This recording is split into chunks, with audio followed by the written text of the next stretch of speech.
Welcome back, sparkling humans, to another episode of Ignite Your Spark. I'm your host, Kim Duff Selby. Thank you for tuning in today for what I know is going to be a truly uplifting conversation with a woman who is remarkable. Her name is Jane Boulware, and I hope I did not butcher that too badly, Jane. And Jane is a little different than some of the people that I've had the pleasure of interviewing. And she is an author, as many are. And her story that she has written so genuinely from the heart really touched me. I cried when I read her book. I laughed. It's called Uncrossed Out Worthy, From Cornfields to Corner Office of Microsoft. And what I'm going to do is read you the final paragraph, something I've never done because it spoke to me, and then we will go into our conversation. And this is in Jane's word, and I should probably have her reading it, but I'm going to read it because I love it. So you know you are worthy, regardless of gender, age, income, race, or title. You are enough. So wind your own clock and silence the voices that keep you small or dim your flame. Set upon the journey and summon the courage to champion what is good and worthy in yourself and others. Though it seems unclear, you will find your way. There is always a way, even if you have not found it yet. For there is no better way to do great things than to begin, and no one more worthy of success than you. It's time. Welcome, Jane. Thank you for having me, Kim. I'm really glad to be here talking with you. Thank you. Thank you for allowing me to read the final chapter, which I'm not one of those people who jumps to the end of a book. And yet I felt I wasn't really giving anything away by reading that, because to me, that sums up why I wanted to speak with you, because it's igniting that inner flame. That's what I'm all about, is igniting the spark within and knowing that we have that opportunity and ability to do so.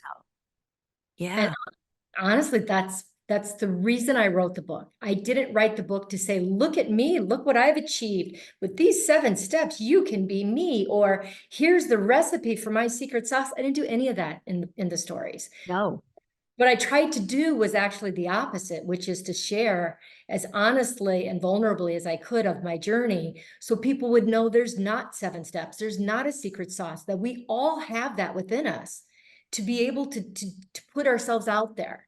And the book, you start off saying the book was called Unworthy. It's the un is crossed off. We call it worthy because, Kim, the stories is much about undoing the uns as it is anything, like unwilling, unable, unpowerful, uncourageous, unworthy. If we got to undo our own uns to make room for the courage and the power and the worthy, etc. So that's a lot of what the stories are about. Yeah, I really, really resonate with that. And I love the idea of taking the un out. I never really thought of that until you just said all those words together. It's reframing it in a different way and putting it back in a way that is positive. Well, and I tell people, you can have people in your life who will empower you, who will enable you, who will encourage you. But if you're uncourageous, if you're unning yourself all over the place, nothing they say or do will let you get out of your own way. So I just really feel it's important that we undo our uns and claim our worth and claim our ability and claim our power and claim the things that we all have in us that maybe we put a bushel light over, a bushel basket over the light, something like that. Yeah. All right. Yeah. And I have so much I want to uncover and unravel with you. However, I have to ask you this question, and it is probably different now in your, what did you say? You're not retired, you're inspired, in your inspirement, than it was when you were a young child. But right here, right now, how do you ignite your spark? Oh man, people. I love being with people that have great positive energy, and it just is a life force. It builds upon one itself. And that's when I'm with other people, and I also find great energy in nature by myself. outside. I'm a toucher. So I go out and I literally can feel that energy. I can feel the life. I can feel it in me, and I get energized by both things equally. I do too. There's energy in everything. Once I learned that there was energy in everything, I've always known there was energy in nature, always, always, always. But when you realize that there's energy in a glass table, or that there's energy in the chair upon which you sit, or in your glass of water, you can find an energy surge wherever you are if you're looking for it. Yes. Yeah. My, yeah, we could go on a lot of different ways with this. I Oh, know. yeah. Okay, but first, yeah. my favorite thing, and one of the things that is, I have 3 words of the year: community, connection, and collaboration. And the other mantra, though, that I've been using this year is I am worthy. Prior to reading your book, Okay. I won't go into why, but it is very important for me. And because a lot of us suppress the part of ourselves that we don't think is good enough, right? And I think it's important that we recognize I am worthy of whatever it is. So regardless of my story, it's not about me. Can I build on that? I think not only do we diminish our own worth by underplaying, when we do have success, when we do have achievement, when we do recognize we've done something good, we tend to diminish it.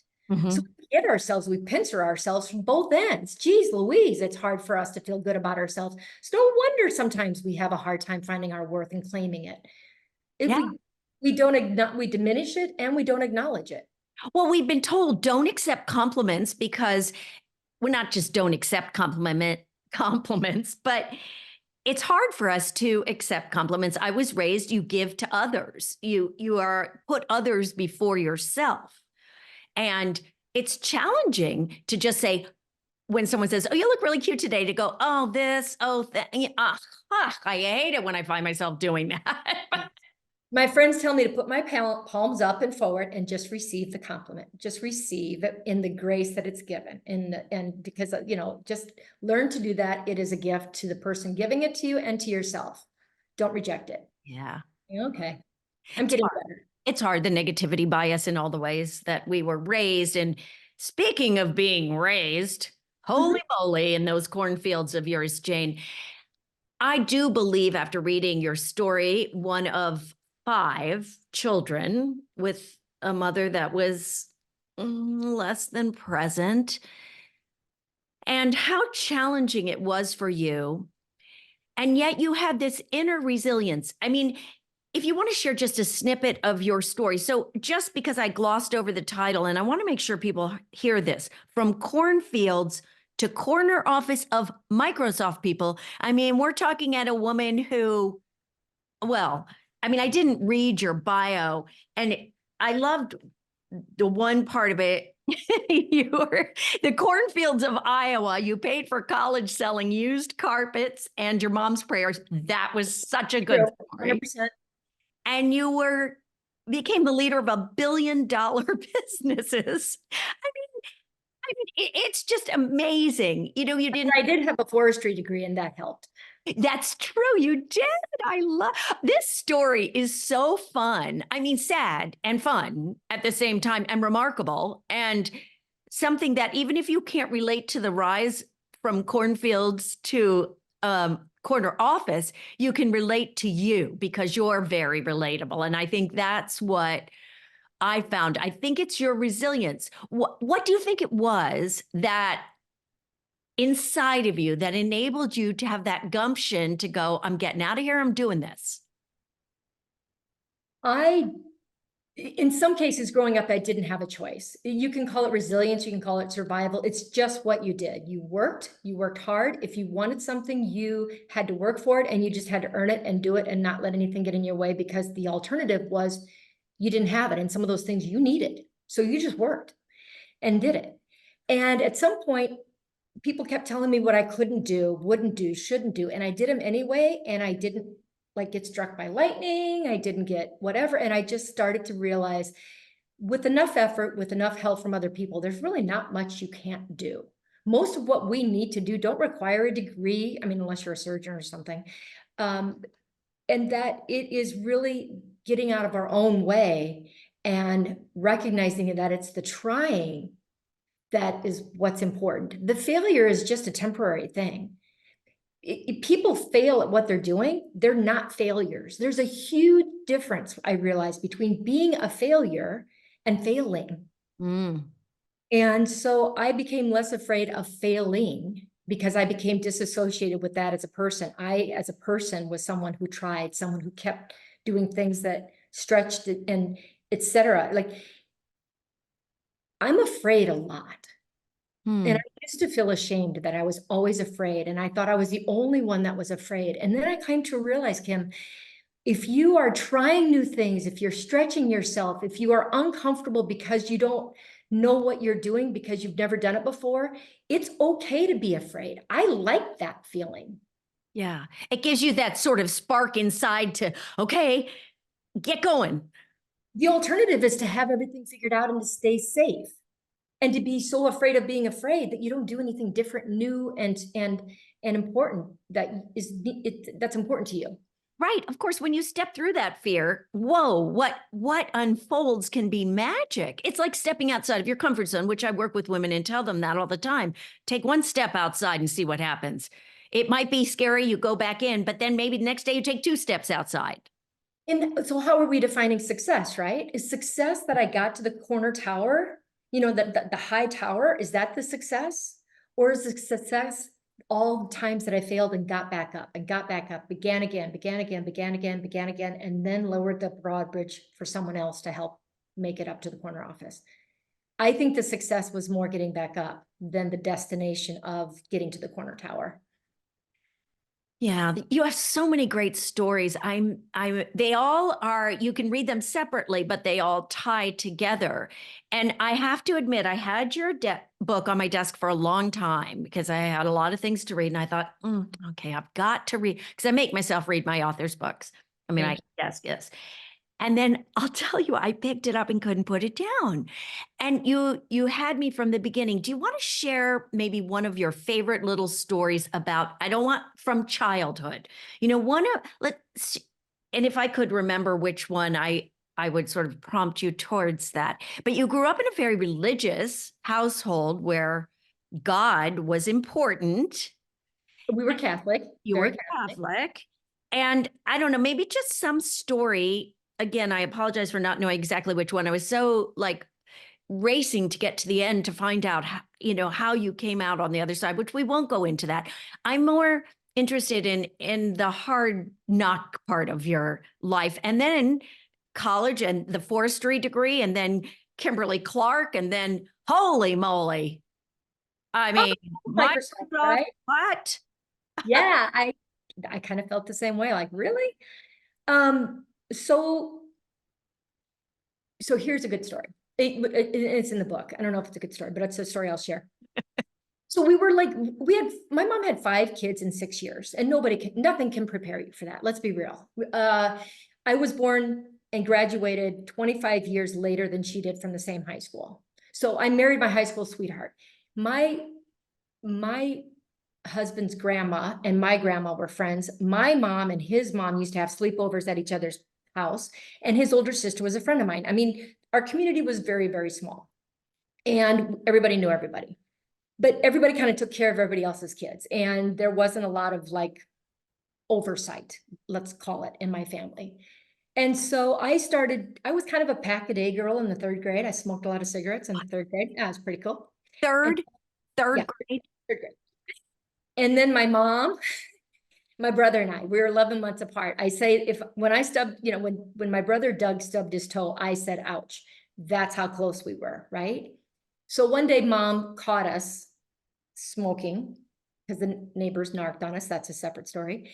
And she was really upset, not because we were smoking, but because we had taken her cigarettes, and she only had so much money to spend on cigarettes. And we were really, that was a foul. So she sat us down, and she's like, there's only one way. I know my kids, they're going to keep doing this. So she sat us down at the kitchen table in a small room. We were talking a very small, 7 people, 1 bathroom, no shower. And I never knew that wasn't normal, right? Okay, small room. And she sat down a carton of cigarettes and said, don't get up until you're done smoking these. And I thought that was the smartest, coolest thing because I was smoking with my mom's permission until I got so sick after so many cigarettes that I threw up. And I never smoked again, never stole another cigarette again. But that is a pretty typical story of how I grew up in my family. Like you did something, you got caught, and you're going to pay the consequences in a way that is like other people with I told someone that story and they're like, that's not cool. I'm like, I think it's brilliant. And they're like, that's not cool. I'm like, you didn't grow up in my family because that's what we learned. Something happened, you played the consequences and you move on. Yeah. So I don't know if that's a good story or not a good Really story. good. I remembered it the minute you started saying it. And today that would be child abuse, right? I mean, people, if they found you doing that. But I know plenty of people who used to put Tabasco on their kids' tongues because if they said something that they shouldn't have. Well, what's a hoot is, I remember then we had a nun coming over. We had a lot of nuns and priests come over for dinner, and we had to open the windows and blow it out because we were having, we were having a nun for dinner that night. It's like, it's kind of like looking through the haze. Are you over there, Sister Mary Jo?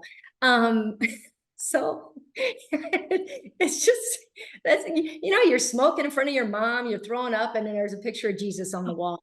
Oh, So so good. That is an example of an awesome story and the way you were brought up too, which is really indicative. Let's jump forward to college and talk about how you made some money. Didn't think you were going to college, no, but Charlie Dunn intervenes. the prayers. I want you to talk about selling prayers. Okay, so the story, my mom's name is Madonna Bernadette, which by default just naturally elevates her on the hierarchy of sainthood, because those are power names, Madonna Bernadette. So I would call my mom and people would know my mom was Madonna Bernadette. And I would say, Mom, will you pray for me? I have an exam. And then Katie, my roommate, would say, would she pray for me? Because I have an exam. And Kim, my other roommate, would say, oh, I've got one coming up. So Mom would start praying for these people. And honest to gosh, it became like local lore. People would say, hey, Jane, will Madonna Bernadette, she's never called my mom, will Madonna Bernadette please pray for me because I've got blah, blah, blah going on. I'm like, oh, okay, fine. Now you got to remember my mom would get up at 4 or 5 in the morning to start praying so that she could get her prayers in before the day began at 6 or 7. And I started to realize that I had no money and these people wanted prayers, and some of them that were coming to me were not friends. And so I started to say, yes, she could pray for me, but that's, $10 for a prayer. But really what you want probably is for her to light a candle for you on the stove, because that will last you all day if you got more than one exam. I mean, it sounds terrible. And I was so serious about it. I didn't see a problem with it. I would literally ask Mom to write down the names because I didn't want anybody to flunk. I didn't want like if I told them she was going to pray for them, I wanted that to happen, right? Right. So, I mean, I didn't want to be responsible for somebody not getting a good grade because my mom didn't pray for him, because I did believe in my mom's prayers, because it was like a, direct line to God. Oh, yeah. So I made money selling my mom's prayers. And people would line up for it during finals. and I think that's brilliant. And if someone didn't hire you on that story alone, Oh, I didn't tell my mom for the longest time. She'd have been fits be tied. Oh, no, no, no, no, no. did you finally tell her when you Yeah. reconnected? Yes, Yeah. I did. Yeah. And at first she was appalled. Yeah. And I said, but did you pray for them? I mean, like, did you pray for all those people? She said, of course I did. You asked me to, and I wrote it down. And of course I prayed for them. And I'm like, I'm thinking to myself, no harm, no foul. And they claimed it worked. And they claimed it worked. Because Honest to gosh, people came back and they're like, that essay wrote itself. I swear to gosh, I was struggling with that essay. And as soon as your mom started praying for me, it all came to me. So I was like, well, there's a lot to be said about that too. There's the power of prayer and the power of belief. The power yes. of belief that someone's praying for me, so I'm going to do this. So much is in our mind. Well, who's to say what divine intervention is? Yeah. True. Who's to say that that wasn't a part of them being able to overcome whatever obstacles were keeping them from being their best? Yeah, well, divine intervention came to you in strange ways, prayers and rugs and such. Yep. The- I also created rugs from my dad's used carpeting and sold those in the dormitories. Because your feet were so cold when you'd get out of bed in the morning. It was so cold. Everybody's feet were cold. And you had that brilliant idea. It was born out of necessity, right? So many things were. I Yeah. mean, I was working so many jobs. I couldn't work more hours. And I needed a way to make money. And turned out to be one of those blessings in disguise because I did something with my dad that I would never have done. We created from the scraps that we pieced together to create rugs. We pieced together experiences, emotions, memories, laughter that we hadn't shared maybe ever in our lives. And so much more was created than a rug. It was And really a beautiful thing. and I think that's what you have woven throughout your book are examples of life, of examples just like that are so beautiful that a fiction author it seems like fiction, but yours is reality. It's a memoir, and you're able to put it together so beautifully. I'm in awe of your ability to tie things like that together and think in that way, that it wasn't just you all putting a carpet down and putting different pieces together. It was weaving your lives together. I mean, it was just beautiful. It just was. I mean, some pieces fit, some pieces didn't fit, just like our lives. Like some memories were good and contributed, and some you just have to set aside. And Yeah. you just have to say that doesn't fit me anymore. It's not going to fit for what I need and what I need to create going forward. And that analogy, whether it's a quilt or the rugs that have been created, et cetera, has been something that I feel really strongly about throughout my life. And it's the golden threads that we piece together our pieces and parts.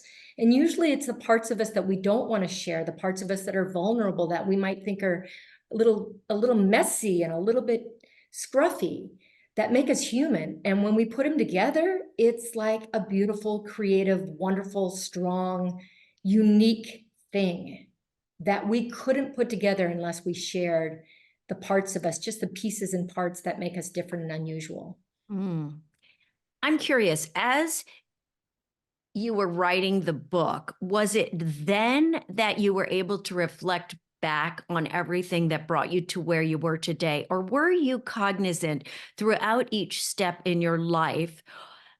Here I am, here I met Kimberly Clark, and then I'm in Wisconsin, and then I get offered this, the Microsoft. Oh my gosh. And because you were really sort of on a hamster wheel, you were on a rat race, you were the primary earner in your family.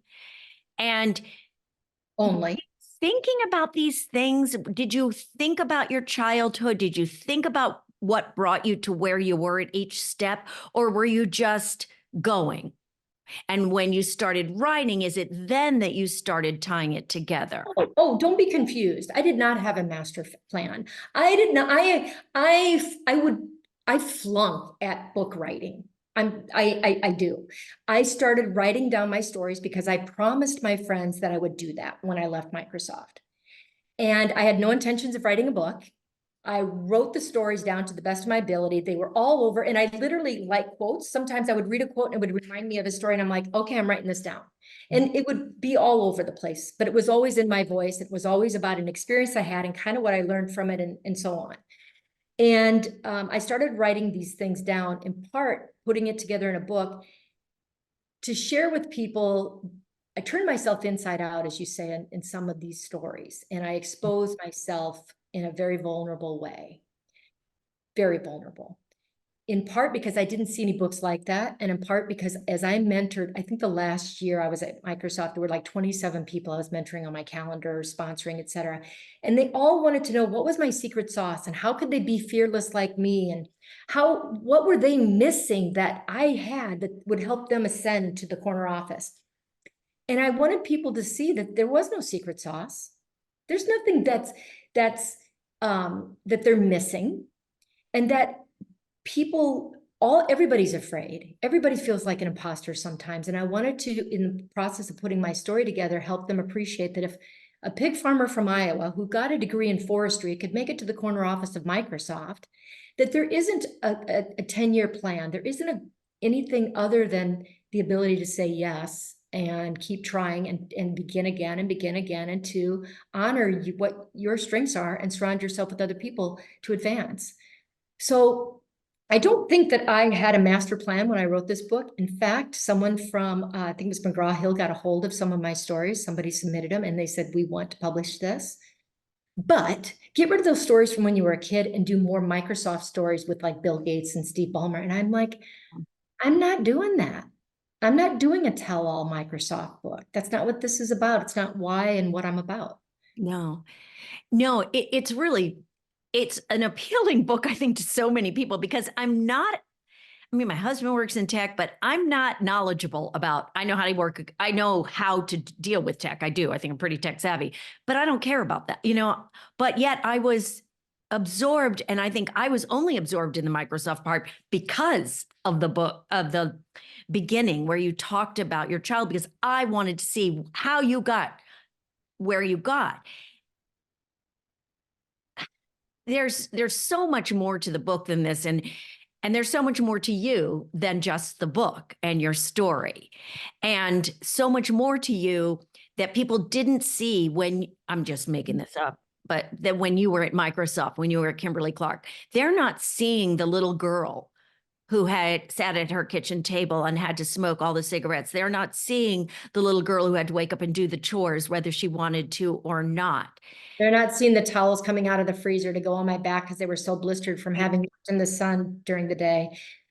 There was a time in my life when I was at Microsoft in particular, and I was surrounded by so many accomplished, wealthy people who went who grew up in a world I literally did not know existed. I didn't know existed. And I was being given guidance on how to be more like them and how to fit in. And I only saw the gap between what I was and what I thought they were. And I measured myself on that gap. And my yardstick didn't measure correctly. And it wasn't until I was literally in a closet after a very difficult meeting crying. I call it having a snotty howler, because I'm not a crier at all. But I just finally said, I can't do this anymore. And my husband actually was the one that kind of reminded me of where my values are and who I was and what my yardstick for success was, and that it didn't measure in the same way other people did that I was trying to measure myself by. And then I remembered, and that was a major turning point for me, that said, my yardstick is my own. I've earned it. It's mine. Everybody has their own, and theirs is good, but I'm not going to use mine to measure theirs, and I'm not going to take theirs to measure mine. And that was a big turning point for me. That is excellent. I could talk to you for so long. In fact, when I was thinking about this interview, I was like, how do I keep this to half an hour? Because I wanted to talk about each chapter in the book. I wanted to get to know you, really get to know you as a person, because I'm so impressed by what you've been through. And I know there were bouts of bulimia, and there were a lot of things that you were hoping to control in your life. And that was one of the ways. Then we're not going to go into all that. I want people to read your story. I'm just so impressed with it. But the thing that impresses me the most, and I just want to get this right, you were given a scholarship that enabled you to go to college. Yes. It helped. It wasn't a very big. It's a validation that I was college worthy. It was $320, and it might as well have been $3.2 million, because it said, Jane, you're college worthy. You're someone that has that ability. And it was the Boys and Girls Clubs of America's Youth of the Year scholarships. And everybody listening, all of the proceeds, I'm going to cry, from Jane's book, she's donating to that organization, of which you are chairman of the board in your area. Yes. I had been given a lot. You worked for it. I did. I have worked hard for it. I was good at what I did, and I had the help of very many people as part of the team, right? And honestly, if it wouldn't have been for a gnarly old nun that was about 4 foot nothing, had lightning bolts coming out of her eyes, I'm certain of it, who helped lift my gaze to a line of sight that I literally didn't know existed, I would love to be able to, I'm honored to be able to take the proceeds from this book and hopefully be able to provide a scholarship for other kids to be able to do the same. What, Beautiful. what they do with it is up to them. But to have someone say, here's your chance, take it. Right, because you were mentored. And it's interesting to me when I think about your path in that you were mentored, and you use that word in your book that you mentored all of these people who worked for you. And now you are continuing on with that mentorship word. And my take from this whole book is that is one of the most valuable pieces that we can give and receive. And we should be able and willing to receive a mentor at any time in our life, and how vastly important it is to give back to others as well. Oh, can I just say that I've been mentoring a couple of young women through the last decade. And now that I've got the book out there, guess what? I'm the mentee. They're teaching me how to do social media. They're helping me with my website. They're providing so much insight into a lot to things I don't know. It's a blast. I'm like, more, bring it on. And we're having such a great time flipping the bit on the mentor-mentee relationship. So I always got something back in terms of satisfaction and all of those things. I thought I was giving my time and talent, but in reality, I've received so much more than I've given. I just have. It's been great. Jane, you are a very, very special human. And clearly, your purpose on earth, to my mind, was not to be this fabulous sales marketing, amazing human at Kimberly-Clark or at Microsoft leading these billion-dollar teams. That wasn't it. It is right here, right now, the impact that you are going to make on all the people who read this book and realize that they are worthy. They are worthy. I claim your worth, folks. Do not on yourself. You have, don't on yourself. I like that actually. So I think if I did anything, it would be, don't be afraid to fail and don't be afraid to recognize the gifts that you give. It doesn't come from anyone else, whether it's positively intentioned or it's negatively intentioned. Own your own gifts, strengths, etc., and push yourself. And if you're afraid, that's good. You're trying something new and different, and it's not going to kill you. If it makes you sick, get some Tums, but just keep going. It's good. Perfect. Beautiful. Thank you, Jane, so much for your time. I know people can get the book anywhere. Do you have a website you want to share, or? You can buy the book on Amazon or any place books are sold. It's Worthy by Jane Boulware, because Jada Pinkett Smith has a book by the same title, about the same launch time as mine. So Worthy, From Cornfields to Corner Office by Jane Boulware. It's anywhere books are sold, or go to janeboulware.com and you can read some of the stories on my website. You can get any information. You can contact me if you want me to speak. I'm contributing everything to Boys and Girls Club. So please buy the book. Even if you don't like it, you've helped help someone else move forward in their lives. Thank you, Jane. Thank you for your time today. I'm so glad this happened today. You too, Kim. Thank you so much for helping that. Oh, I really have enjoyed this. I really have. oh, me too. Me too. Me too. Oh, so great.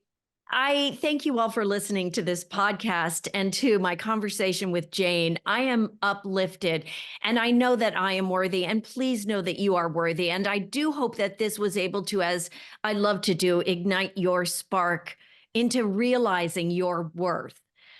Thank you. If you did enjoy this, I do hope you will buy Jane's book, of course, and share this episode so that more people can learn that they too are worthy.